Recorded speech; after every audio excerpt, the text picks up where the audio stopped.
The recent assassination of Charlie Kirk was done by professionals. The FBI story is full of holes, and experts agree he was not shot in the neck by a high-powered rifle, something our corporate media refuses to report. That would have knocked his head off. There are lots of YouTube videos by gun experts who explain this fact. I link 2 in the description. But what type of weapon was used and who killed Kirk remains up for debate. Despite this hard evidence, the FBI has yet to revise its initial story that Kirk was killed by a lone nut armed with a high-powered rifle. The American CIA has been involved with criminal organizations and assassinations since its founding in 1947, often without approval from the White House. Without massive American wartime budgets, the newly established CIA wanted other sources of funding, and the opium trade could help. As a result, the CIA quickly organized its first coup by assassinating the King of Thailand to allow friendly generals to take control. See the tale linked in the description, The American Colony of Thailand. During the Vietnam War, embarrassing press reports of the CIA and FBI's illegal operations resulted in an unusually bold U.S. Senate Select Committee.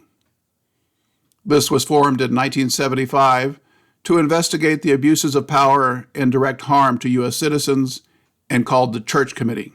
The CIA's new honorable director, William Colby, cooperated as the law required. Colby was later killed by the deep state for his betrayal. Don't point it at me. I wonder if you roll that over. Roll it over.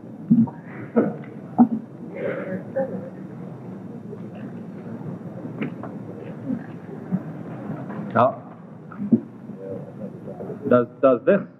does this pistol fire the dart? Yes, it does, Mr. Chairman. The round thing at the top is obviously the sight. The rest of it is what is practically a normal 45, although it's special. However, it works by electricity. There's a battery in the handle, and it fires a small dart. This led to a sharp reduction in assassinations until the bogus War on Terror began in 2001. Assassinations were renamed decapitation strikes and became a common occurrence, as explained by former senior CIA officer John Kirakou. In the Obama administration, John Brennan had the Tuesday morning kill list meetings because the tech got sophisticated enough that you could just write up a list of people that you want to kill that week. And you dish out the assignments. The teams go out, they kill everybody that's on the list, and then they meet next Tuesday and get that kill list. And you just do it week after week. Well, if you're not having to devote armies of targeting analysts to finding these guys, if your computers can find them just based on their, email messaging, text messaging, whatever, metadata, there, your job's easy. You just fire a missile from the drone, or you drop a guy in that does a close-in shot, and then you get back on the helicopter and fly home. I hate to sound cynical like that, but that's just the way it is. The CIA even killed a famous American soldier in Afghanistan. Pat Tillman was a handsome professional football player who walked away from a $3.6 million contract with the Arizona Cardinals to enlist in the U.S. Army after the 9/11 terror attacks. He was assigned to an elite U.S. Army Ranger unit and participated in the invasion of Iraq in March 2003. In early 2004, he deployed to Afghanistan and was killed. 3 Army doctors in Afghanistan who examined Tillman's body thought he was murdered since he died from 3 bullet holes to the forehead, which was inconsistent with the friendly fire explanation of the incident given by Ranger officers. See the tale linked in the description. Football star murdered in Afghanistan. This is not a detailed report on the recent assassination of Charlie Kirk, but how it matches the proven method used by teams of professional killers, which includes setting up a lone nut patsy, like Tyler Robinson, pictured here. U.S. Air Force Colonel Fletcher Prouty spent 9 years in the Pentagon as the CIA liaison, who coordinated military support for CIA special operations that included dozens of assassinations. He retired shortly after President John F. Kennedy was killed because he knew it was done by elements of the CIA. Colonel Prouty began to research and write about CIA activities and became a recognized expert. Here are his comments from 1989. When there's an assassination, you have to have a lone nut, because a lone nut can kill somebody for no reason. If you admit that 3 or 4 people were involved, or that there was, to use an overworked term, conspiracy, then you have to say, well, the conspiracy had a reason. Well, they don't ever want to face that reason. What was the reason why Kennedy was killed? What was the reason why King was killed? By having a lone nut, you don't have to ask that question. And I think all of us that study these assassinations ought to forget some names totally. One name is Oswald. Another one is Sirhan. Another one is Ray. Forget them. Those poor guys were staged into this program. They had nothing to do with the assassination except be the fall guy.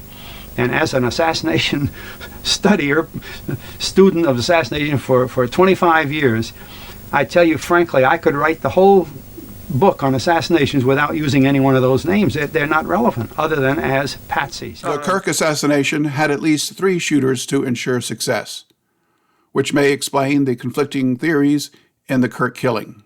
YouTubers have presented evidence of a rifleman behind him, or a close shot using a cell phone or a palm gun or microphone. One was the primary shooter, while the others were backup shooters ready to fire if the primary missed. YouTuber RangeDayBro produced an excellent short video about this, linked in the description. We don't know what struck Kirk because the government has refused to release his autopsy report, even though one is needed for the criminal case. The FBI has yet to withdraw its disproven claim that Kirk was hit by a bullet from a high-powered rifle, something an autopsy would prove false. Well, obviously, the first thing is to bring in the hitman or the hitmen. Usually it's a triangulation affair so that you're sure you have the guns to do the job. You can't always say where your victim's going to be, so you place the guns in the right place and you're ready for it. But, that's the easy part. Then you have to get them out of there. I think if you study, as we have hundreds and hundreds of photographs of these scenes, you'll find that there were certain people, for instance, that didn't run from the area, stood there casually, nothing happened. They have the assurance they're going to be picked up at the proper time and removed from the area. Now, undoubtedly, they're the killers. They're too smart to run and draw attention to it. They're too smart to jump in a car that speeds away.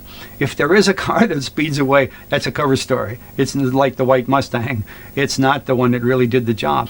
And the press releases that are immediately put out lead you to the man in a 6th floor window, while the man that really did the killing is right down there on the street waiting for somebody to pick him up casually and walk off.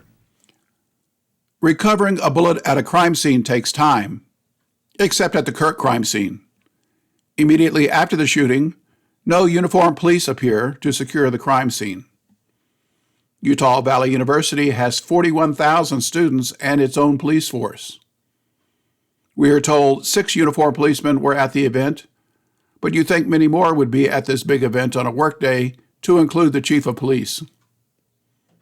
You'd assume uniformed police would appear within a minute after the killing to secure the crime scene, but none were there. Dozens of local city police arrived, but none set foot in that area. Men in plain clothes, who we assume were Kirk's security team, didn't leave with Kirk, but roamed the area, taking down cameras and picking up small things on the ground. Perhaps a bullet. The official event camera footage has not been released, nor video from the university security cameras, except for a clip of someone running across a rooftop. Amazingly, the university ripped up the ground at the crime scene the next day and paved over it. Colonel Prouty explains this. And just consider either of the Kennedy cases or the King cases, the thing you notice most is that the police stood with their hands down and did nothing. There were no on-the-spot detectives. There was nobody really looking into the ballistics. There was no one checking any of the things that the police would have gotten into in the first place. So there's where you begin to see the cover-up pattern. Somebody has told the police department, stay away from this. Now, they don't tell them that way. They say, look, because this was Mr. King in town, we have a special group of Secret Service or a special group of whatever here. And so the police think, well, it's covered. We're not needed. But in any event, they're away. Now, the only proof presented to the public was Robinson's text messages to his lover. He was a tech guy and was certainly smart enough to know that law enforcement can easily obtain a person's text messages. Yet we are told Robinson admitted to the killing in great detail with his texts that had no spelling or grammar errors common with cell phone typing, and there are no timestamps. Robinson mentioned that he changed his outfit rather than clothing, and explained his mindless idea to leave the rifle in the bushes and wait till it was okay to retrieve it and go home. If this is accepted as evidence, this means governments can imprison any citizen for anything by providing the court with a confession they claim was retrieved from a cell phone. In Colonel Prouty's time, people didn't text, but some kept diaries, especially lone nuts who oddly used them to document their crime. this business of having books in his apartment and having kept a diary and all this, I find that is simply part of the trade, part of the assassination trade. All these lone nuts that kill somebody all keep diaries, and they're all very strange little diaries and that kind of thing. I think that's all created. I don't think they had the diary. I think that I've read many of them very, very carefully. I agree with Gore Vidal that they appear to be written by some central office that knows how to write these diaries. The evidence is so bad that Robinson may kill himself or have a heart attack or get stabbed by another inmate. This is how they disposed of Jeffrey Epstein. People who follow the Epstein case doubt that he killed himself. His lawyers said he wasn't suicidal, and the hanging method they say he used makes no sense. The Trump administration presented proof by providing hours of videotape of Epstein's cell door that night. Few Americans know that not only was the videotape edited, but that wasn't Epstein's cell door.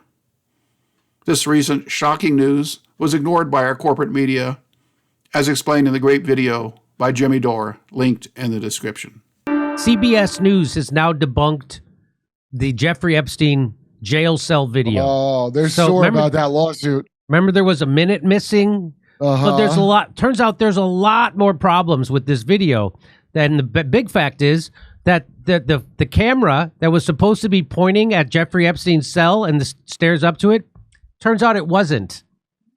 Turns out you could sneak right in. That there's a good-sized program operating these things, not 2 or 3 individuals. There's no way. Now, where these reside, where they begin, who says let's do it, that's pretty hard to know because you're not ever going to find that out. That's again part of the package. It's concealed. But